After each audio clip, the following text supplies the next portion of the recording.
তো ইদানিং নাকি ফুটবলে আপডেট চলতেছে, ব্রাজিল হেরে গেল প্যারাগুয়ের সাথে, আর্জেন্টিনা হেরে গেল কলম্বিয়ার সাথে। তো আর্জেন্টিনার বিগ টাইম চলতেছে, তাদের কথা বাদে দিলাম। আবার ওইদিকে ব্রাজিলকে নিয়ে কিছু নিন্দুকেরা বলতেছে জানি তারা কিনা ওয়ার্ল্ড কাপ কোয়ালিফাই করতে পারবে না। ঠিক আছে, তো নিন্দুকদের কথা বাদে দিলাম। তো কথা আছে না, পাঁচে লোকে অনেক কিছুই বলে।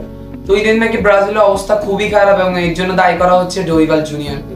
তো ব্রাজিলের বর্তমান কোচ ডরিবাল জুনিয়র আন্ডারে ব্রাজিল খেলে 10টা ম্যাচ, যার মধ্যে 4টা ম্যাচ হার্টবিট বাড়ায় জিতে এবং 4টা ম্যাচ হার্টবিট বাড়ায় ড্র করে এবং 2টা ম্যাচ হেরে যায়। এর মধ্যে একটা ম্যাচ উরুগুয়ের সাথে বিগত কোপা আমেরিকায় হারে এবং একটা ম্যাচ প্যারাগুয়ের সাথে গত শুক্রবারই হেরে যায়, যেটা ছিল আনএক্সপেক্টেড।